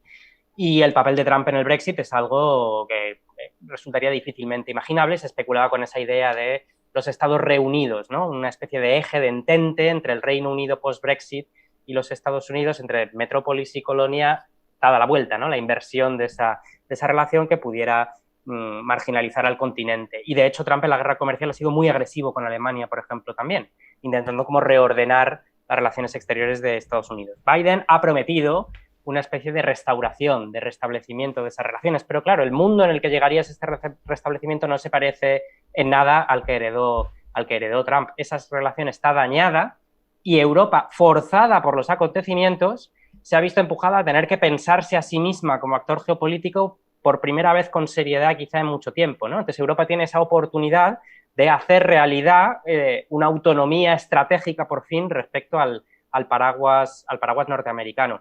Los alemanes no están muy por la labor, los franceses sí, habrá que ver qué sucederá, ¿no? Porque esto va a depender de qué posición adopte la Unión Europea en su relación con China, en la guerra tecnológica, etcétera, etcétera. Pero Biden, sin duda, intentará restañar las heridas y restablecer algunos de esos lazos. Hasta dónde pueda conseguirlo es una incógnita. Otro tema, yo creo que bastante interesante es analizar qué puede pasar con la internacional reaccionaria de la cual Trump era uno de sus máximos exponentes. Trump, Bolsonaro, pero fundamentalmente el norteamericano, ¿no? Esto ha tenido que ver con el ascenso de muchas de estas fuerzas en toda Europa y en todo el mundo. También la India, Duterte. ¿Cómo van a enfrentar estas fuerzas políticas la pérdida de Trump ahora mismo como referente, como digamos ya la pérdida de su presidencia?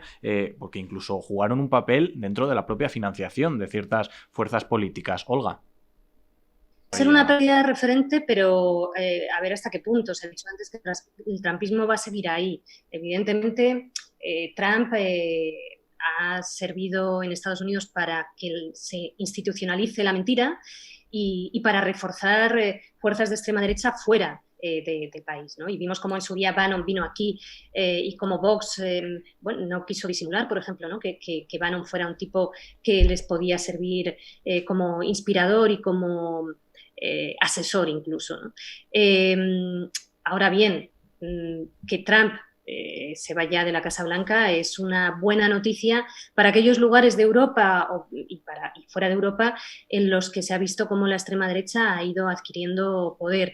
Porque de alguna manera, pues es la constatación de que hay esa pérdida de poder. Pero insisto, es una pérdida de poder relativa, porque hemos visto que no ha habido una votación arrolladora masiva en favor del Partido Demócrata. Vamos a seguir viendo cómo Trump lo va a pelear.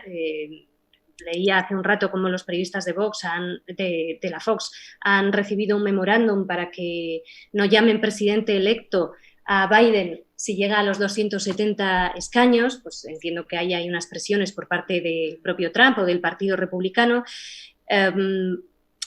Yo creo que tenemos todo un reto en estos tiempos oscuros a nivel global para pensar muy mucho cómo abordar y lograr combatir la institucionalización de la mentira, de la extrema derecha, la normalización de discursos de extrema derecha, de odio, de xenofobia.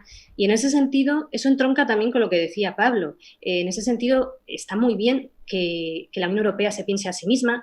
Ojalá que realmente abrace una autonomía mayor en sus políticas y ojalá que los gobiernos europeos tomen mucha conciencia de la importancia de hacer políticas que sirvan para elevar un muro contra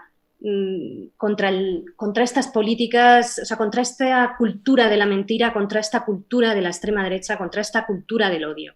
Y eso solo es a través de políticas que atiendan las necesidades de la gente para mejorar las condiciones de vida de la gente. Algunos medios han dejado de retransmitir declaraciones de Donald Trump, pero bueno, a buenas horas, ¿no? Cuando básicamente ya ha iniciado esta estrategia de acusaciones de fraude y demás. Podrían quizá haber llegado antes, ¿no? Hemos vivido en esa era de la desinformación, además acentuada con esta alimentación de fake news por parte de la extrema derecha, y bueno, eso ha tenido una repercusión, yo creo, a nivel internacional. Con respecto a estos retos de la administración Biden que hablábamos en la política internacional, en la geopolítica, ¿cuáles crees que son los principales, Azahara, que puede ahora mismo afrontar la administración de Joe Biden? Estaba diciendo que me parece fundamental y que lo comentábamos antes, volver a unirse al Acuerdo de París que una figura como Estados Unidos esté ahí pues es imprescindible para además para impulsar pues al resto de países y también incluso con la colaboración con China. Recordemos que China ahora mismo es el país que más está contaminando en el mundo, pero Estados Unidos es el país que tiene una huella medioambiental mayor si pensamos en su impacto a lo largo de la historia. O sea, eso es uno de los retos de Biden. Y luego la política internacional está muy influenciada también por las relaciones que tengas en términos de inmigración, por las políticas migratorias. Ahí Trump ha hecho muchísimo daño. Ha tenido una política migratoria que, si bien es cierto que Obama pues, fue mundialmente conocido como el deportador en jefe, así lo llamaban los grupos de activistas inmigrantes, sí que tenía pues, una serie de prioridades a la hora de deportar, por supuesto, muy criticables, muy cuestionables. Esas prioridades, pues Trump las eliminó completamente, ¿no? Que las prioridades se enfocaban en deportar supuestamente a criminales, y entonces pues Trump ha seguido con esas deportaciones masivas, con una política migratoria muy agresiva que tiene que ver también con reducir la inmigración legal. En su guerra fría con China, por ejemplo, pues ha prohibido multitud de visados, que eso ha perjudicado las relaciones que tienen, ¿no? con el país. Y yo lo he vivido pues, en primera persona trabajando en una universidad con estudiantes que me llamaban y me decían: no puedo ir, estoy admitido, pero no me dejan sacarme un visado, ¿no? O sea, cosas, historias, la verdad, bastante terribles. Y luego comentar también pues la jugada de Trump con los inmigrantes en la frontera, ¿no? Y cómo a cambio de no imponer aranceles a México, pues México se ha convertido en una especie como de cancerbero que sirve para bloquear la entrada de inmigrantes a Estados Unidos y las peticiones de asilo, ¿no? Entonces creo que ahí Biden tiene muchísimo trabajo que hacer. Es un debate que ya lleva pendiente años, incluso desde la época de Obama, y pues nos gustaría que lo retomara. Otro de los elementos que han marcado a la política internacional de Donald Trump ha sido la guerra comercial con China y esa animadversión entre las dos potencias a día de hoy interimperialistas en el mundo. Sin embargo, también una animadversión marcada por ciertas alianzas necesarias para su propia supervivencia, ¿no? Dentro de una crisis global como es la actual. Primero, ¿qué hay detrás de este conflicto, Pablo, de esta guerra comercial entre Estados Unidos y China, de esta pugna económica, y cuál va a ser la estrategia de reconstrucción o no de los demócratas de estas alianzas con el gigante asiático? Las guerras comerciales y en general la política comercial de Trump, creo que hay que entenderla en dos dimensiones. Primero, que su efecto ha sido más ideológico que real, creo, que económico, porque para él era una piedra angular de su discurso, pero esa es la segunda pata, que creo que seríamos torpes si no lo viéramos, que es que Trump prefiguró con su discurso en el 16, primero en las primarias y luego cuando ganó la presidencia, muchos de los elementos de la crítica y la crisis de la globalización que ahora ha estallado y estamos viviendo en el mundo entero, ¿no? Este proceso de reordenación de las relaciones económicas o la posibilidad de reordenarlas, por ejemplo, es algo que Trump había prefigurado en una clave identitaria, nacionalista y muy agresiva, ¿no? Digamos que su idea del America First no solo expresa esa idea del excepcionalismo o del aislacionismo norteamericano, sino también la voluntad de reordenar una globalización que se ha ido de las manos. Todo su discurso contra el cosmopolitanismo abierto de las élites demócratas que han vendido al país y todo esto, está expresando de una manera políticamente muy inteligente, reorientándolo hacia una posición política y cultural reaccionaria, elementos reales sobre el sistema económico mundial. Tanto es así que el propio Biden, que lo hemos visto en todo este programa, no es precisamente un exponente del ala izquierda del Partido Demócrata, pero en esta campaña ha tenido que incluir elementos, propuestas, ¿cómo se llama? El Made in America, creo que se llamaba, el programa, para privilegiar la compra de la compra pública, sobre todo, de productos fabricados, producidos en el país, ¿no? Recuperando una especie de imaginario industrialista, obrerista, que apela al New Deal y demás, que, de nuevo, es más ideológico que real, porque no se está produciendo una reindustrialización masiva del país, pero sí está habiendo una transformación en la manera en la que los Estados Unidos perciben su propio rol en el mundo. Ya no quieren ser esa especie de centro global de una globalización virtuosa, ¿no? Digamos, que Obama pudo encarnar, sino que hay un proceso de repliegue real y de cierre sobre sí mismo, que además una situación de crisis democrática, de polarización, de división, de parálisis institucional solo puede reforzar. Las contradicciones internas del país, de la política norteamericana, van a hacer cada vez más difícil que Estados Unidos se proyecte hacia afuera como gendarme global. Incluso Biden le pondrá buena cara, firmará el Acuerdo de París de nuevo, pero sin tener el Senado y con un país dividido como va a estar, va a tener muy poco margen de acción para recuperar el mando del desorden de la globalización, básicamente. A colación de esto que comentabas, ¿no? ¿Cuáles son las diferencias a nivel de política económica reales que pudieran impulsar ahora a los demócratas con respecto a la administración Trump? Un dato, el presidente Blackstone ha multiplicado por 5 sus donaciones a los republicanos, se ha convertido en el empresario de Wall Street que más donaciones hace en este sentido, más incluso que Soros, muy, muy conocido y muy comentado, más incluso que Bloomberg. Sin embargo, el número 2 de Blackstone ha decidido optar por invertir sobre los demócratas. Hay como, una comodidad, ¿no?, de ciertas élites económicas con los dos candidatos a pesar de sus diferencias. ¿Cuáles pensáis que pueden ser estas diferencias a nivel económico? A ver, en principio Biden tenía una política más social, al menos eso es lo que dice su programa, y bueno, hay un pequeño impulso que proviene de cierto ala progresista, ¿no?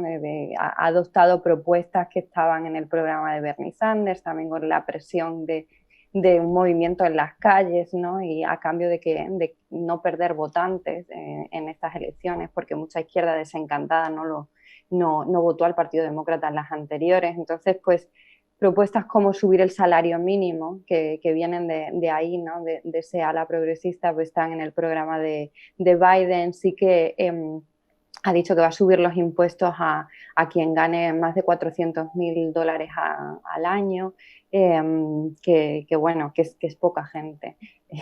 Recordemos que la gente no gana tanto, quien llega a $400,000 al año, pero bueno, hay cierta subida de impuestos ahí. Tiene un programa de revisión de préstamos universitarios. Aquí el 70% de los estudiantes que van a la universidad están endeudados, deudas que ascienden a 30,000, 40,000, 50,000, muchas ocasiones incluso más dólares. Entonces eso impide como que empieces a desarrollar tu vida independiente y la gente se independiza más tarde, y Biden en principio sí que pues se ha comprometido a abordar eso y a garantizar una universidad pública a quien gane menos de cierto umbral. Creo que eran 140, 150,000 dólares al año por familia. Esas políticas, pues creo que están ahí, creo que han sido influencia de un ala más progresista dentro del Partido Demócrata, y Trump, por supuesto, no las ha tenido, ¿no? Por otra parte, pues deficiencias comunes, a pesar de las diferencias, los intentos por desmantelar el Obamacare de Trump, que bueno, estamos hablando de sanidad, pero la sanidad repercute directamente en los bolsillos de la gente, más de 500,000 de personas que cada año se declaran en bancarrota por no poder pagar facturas médicas. Pues Trump ha tenido una política de eliminar el Obamacare por completo, que tampoco es maravilloso, es un programa de subvenciones a seguros privados, recordemos, pero bueno, a cambio de que no discriminen a la hora de tratar a los pacientes en ciertos ámbitos, y Biden no ha sabido pues canalizar esa propuesta, ¿no? Que era la propuesta estrella de Bernie Sanders, que incluso abrazaron otros candidatos como Kamala Harris en su momento, ¿no? Para un Medicare for All o una sanidad pues parecida a la universal europea que tenemos. Entonces va a continuar, digamos, algo así como el Obamacare. esas me parecen así, por dar un the big picture, ¿no? Un panorama de las principales propuestas que afectarán a la gente. Una cosa importante también, y ya termino, es que Trump dejó que expirara pues el subsidio por desempleo que mucha gente estaba recibiendo en mitad de un paro tremendo en $600 a la semana. Eso se acabó a finales de julio. No ha habido más cheques de $1.200, solo llegó uno, $1.200 por persona, y no ha habido más subsidio por desempleo. Entonces, que ahí fue como un poco pegarse un tiro en el pie, bloqueando el Congreso para aprobar eso. Yo imagino que Biden, en medio de la pandemia, si siguen estas cifras de paro, pues intentará retomar las negociaciones para que esos subsidios vuelvan. Estamos muy acostumbrados aquí a ese debate y ese equilibrio o falso chantaje entre economía y salud. Lo estamos viendo en el Estado español, lo estamos viendo yo creo en el resto de países y también allí en Estados Unidos. Y queríamos preguntaros, Olga, por ejemplo, bueno, precisamente sobre esto, ¿no? Efectivamente, Trump lo que ha intentado es desmantelar el Obamacare. Había una propuesta que era la de Medicare for All, en la que se había centrado fundamentalmente Bernie Sanders. Sin embargo, no es abrazada por Biden. Sin embargo, lo que está defendiendo es, bueno, pues recuperar ese Obamacare, fortalecerlo un poco. Se ha puesto en el debate público ahora mismo el debate de la sanidad, de un sistema público de salud en Estados Unidos. ¿Está ahora mismo en la agenda política allí con este panorama de crisis sanitaria, Olga? Depende de en qué sectores. Pues hay sectores que evidentemente sí. El debate público en Estados Unidos es algo más complejo que España, que es un país mucho más pequeño. Pues hay sectores que depende del medio de comunicación que vean. Bueno, hay mundos muy diferentes, ¿no? Evidentemente es un debate que está dentro del Partido Demócrata, con posiciones diferentes, como habéis mencionado. Pero la propia pandemia también puede forzar a que siga estando encima de la mesa y evidentemente lo lógico sería que siga estando encima de la mesa y lo ideal sería que también hubiera pues, esos sectores con capacidad de subrayar determinadas cuestiones que pudieran empujar a Biden a que diera un paso más allá. Claro, cuando antes preguntabas, que no oí bien la otra pregunta, pero creo que la anterior, pero creo que iba en relación con qué es lo que va a hacer Biden a nivel económico. Uh-huh. También hay que tener en cuenta una cosa es lo que ellos dicen y otra cosa es lo que luego hacen o les dejan hacer, ¿no? O sea, por un lado, pues muchas veces por el camino, la propia realidad te lleva a renunciar a algunos objetivos y por otro lado, bueno, pues a ver cómo, o sea, las intenciones reales. Vimos que Obama, cuando subió al poder, tenía unas intenciones con respecto a la salud, a la atención sanitaria, que al final no se cumplieron todas, ¿no? Porque no pudo o porque no quiso. Y eso ocurre con cualquier mandatario en cualquier país. A mí no me gustaría dejar de lado las políticas estadounidenses con respecto a Oriente Medio. Tengo mucha curiosidad también por ver por dónde van. Hay algo que es llamativo, que es que Biden ha prometido que su política, que la política exterior que él ejercería cambiaría con respecto a Arabia Saudí, en un momento en el que estamos viendo cómo hay, bueno, pues un eje ahí importante entre Israel y Arabia Saudí y otros actores regionales de Oriente Medio. A mí me interesa ver si esa promesa realmente se lleva a la práctica. Con respecto a Irán también es muy importante, evidentemente la ruptura del pacto con Trump fue algo muy negativo para el escenario en Oriente Medio, para la diplomacia, para los puentes del diálogo. Era una de las grandes medidas de Obama positivas que Trump pues, la dinamitó, ¿no? Y en este sentido Biden tiene intención de recuperarla. Y bueno, pues habrá que ver qué pasos da al respecto y si realmente esta intención política con respecto a Oriente Medio termina llevándose a la práctica. También ha dicho que se arrepintió de haber apoyado la guerra de Irak en su momento. Él votó a favor de la resolución de la guerra de Irak en el año 2002 y ha dicho que se arrepiente. Bueno, como símbolo no está nada mal. Antes en un de... momento, Perdón, y por terminar, en un contexto, por añadir y subrayar lo que decía Pablo, ¿no? Estamos en contextos muy diferentes a 2016. Trump ha sido el presidente del repliegue frente a la globalización y ahora el propio contexto de pandemia puede, evidentemente, llevarnos a, como mínimo, una globalización de otra manera también. Porque aunque la reindustrialización de la que se habla, y que no se habla solo de esa necesidad en Estados Unidos, sino en otros países, aquí en España también se está hablando, aunque solo se hable de ello como algo ideológico, ¿no? Y como algo que luego, bueno, pues a ver si se lleva a la práctica o no, pero que esté encima de la mesa, si nos lo dicen hace 4 años, habríamos dicho, ¿qué dices? ¿No? Son otros tiempos.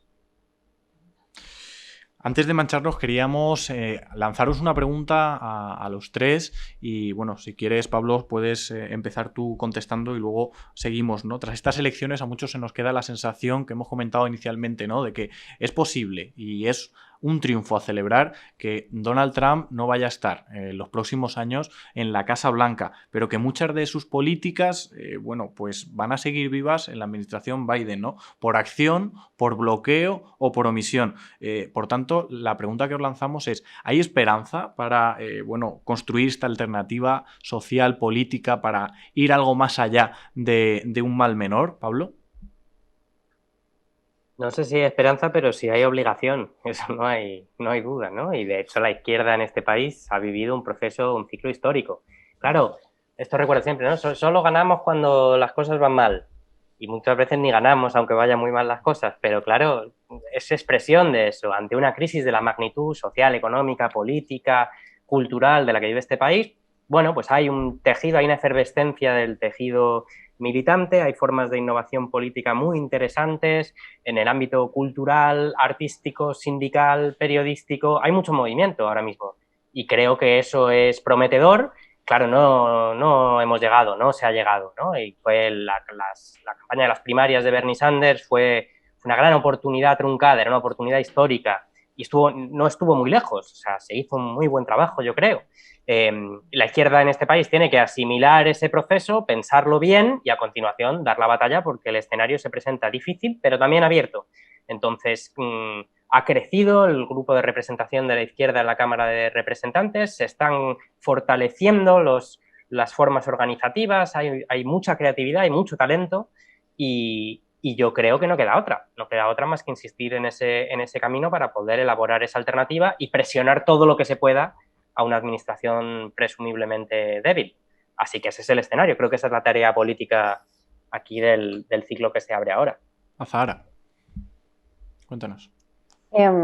Bueno, yo creo que estoy de acuerdo con Pablo en prácticamente todo, que creo que Biden va a tener muchas dificultades, que ya las hemos comentado, y volviendo otra vez al Obamacare, es uno de los juicios que está pendiente de celebrarse dentro de días, que probablemente el Tribunal Supremo, recordemos, de mayoría conservadora, pues lo eche por tierra o quizás lo debilite más de lo que está. Entonces, ese es uno de los impedimentos, ¿no? Cualquier propuesta puede ser tumbada por el Senado, cualquier propuesta puede ir al Tribunal Supremo y el Tribunal Supremo, pues, en la composición que tiene ahora mismo, pues va a estar encargado de eliminar derechos incluso consagrados desde hace décadas. Recordemos que ahora está en cuestión si sobrevivirá el derecho al aborto o no, ¿no? O sea, que es de los años 70. Aún así, sí que creo que hay...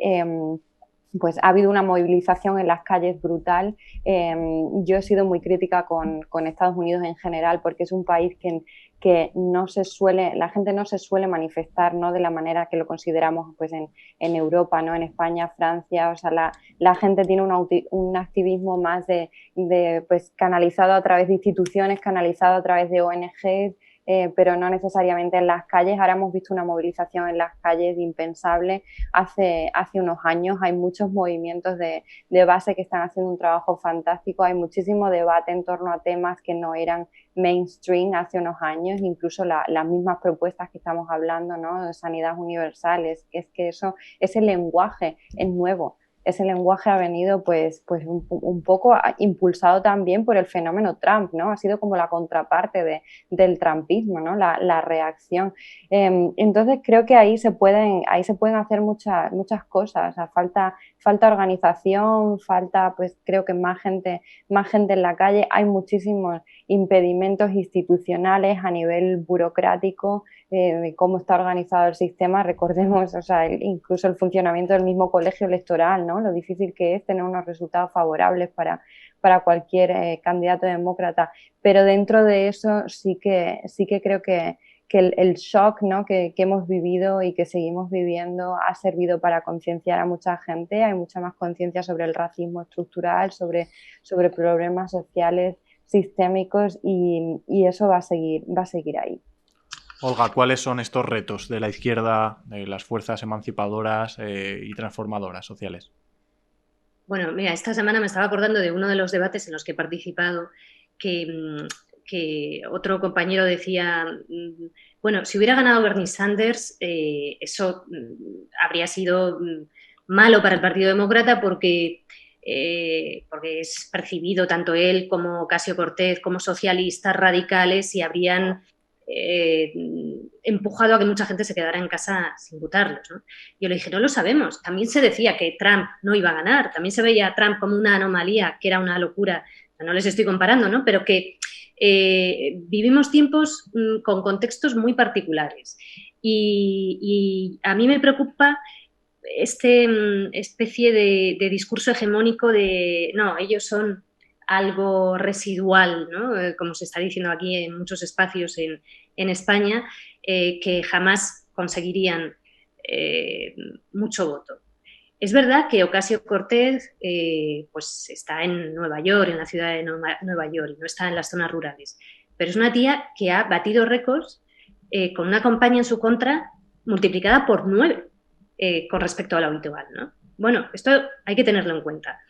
En la campaña dijo un día Biden, si nosotros recordaba Biden, en los 8 años en los que el Partido Demócrata estuvo en el gobierno, en los últimos 8 años no hubo ningún escándalo. Y eso volverá a ocurrir si nosotros llegamos, que no habrá escándalos y que no tendréis que estar todo el día asfixiados con el agobio que ha supuesto que esté un tío como Trump en el gobierno, ¿no? Y Obama subió luego al estrado y remató diciendo, si gana Biden y si gana Harris, podréis por fin volver a vuestros asuntos, no tendréis que estar pensando en ellos todo el rato como ahora. Y eso entronca un poco con esa máxima que se ha acuñado en algunos sectores del Partido Demócrata de que si Hillary hubiera ganado, podríamos habernos ido a tomar el brunch, ¿no? Que son carteles que incluso se vieron el año pasado en la marcha de mujeres. Claro, hubo feministas de la izquierda que dijeron, que puntualizaron, bueno, no podemos irnos a tomar el brunch, tenemos que gane quien gane, y aunque hubiera ganado Hillary Clinton, tenemos que seguir luchando por lo nuestro, por nuestros derechos, por los derechos de todos y de todas, ¿no? Y entonces, en ese sentido, Ocasio-Cortez hace unos días decía algo parecido, nada de brunch, o sea, vamos a intentar ganar y después no vuelvan al brunch, ese brunch que desembocó en Trump. Y Biden y Sanders, y con esto termino, también decía algo así estos días, ¿no? No tenemos que volver al business as usual si ganamos. O sea, esto no es volver a lo de antes, no nos podemos permitir volver a lo de antes. Y en este sentido es verdad que yo sí que percibo que hay una movilización mayor, evidentemente, bueno, es tangible, no hay que percibir nada, es tangible y visible, ¿no? El movimiento que ha habido en las calles, la organización de movimientos diversos y la potencia de algunas figuras dentro del ala izquierda del Partido Demócrata, yo creo que es interesante y que en ese sentido, desde mi punto de vista, son actores clave que pueden jugar algo en favor de un escenario más positivo en los próximos años. Vamos a hacer todo lo posible porque no se nos atragante el brunch y vamos a intentar, bueno, pues olvidarnos de efectivamente esa política de la delegación al establishment para que resuelva los problemas de las clases populares, y habrá que ponerse efectivamente a hacer la política en primera persona. Cerramos aquí, si os parece, la mesa de análisis. Muchísimas gracias, de verdad ha sido un gusto enorme compartir con vosotras y vosotros, bueno, pues estas reflexiones que, bueno, nos preocupan ahora más que que nunca a Zahara Palomeque, Olga Rodríguez, Pablo Ustinduy. Muchas gracias por estar aquí con nosotras en Contratiempos. Muchas gracias. Os esperamos en próximos programas, a ver si os pescamos de nuevo en alguno de los habituales. También muchísimas gracias a nuestras colaboradoras y al estreno de Gabriel Matute y Joaquín Pastoriza, nuestros compas de Lucha de Pases. También a Carlos Sevilla por la selección de temazos que nos ha hecho para este programa. Recordad que podéis escuchar todos los temas que suenan aquí en el podcast de Contratiempos en la lista de Spotify. Y bueno, a todo el equipo que está detrás, al equipo técnico que hace posible este programa. Gracias a Viento Sur, a Radio Vallecas, que hacen posible que estemos aquí cada mes. Os esperamos en el próximo programa, que será el del repaso político a este agitado mes de noviembre. Nos veremos aquí de nuevo en Contratiempos, emitiendo desde las trincheras de lo común. Muchas gracias.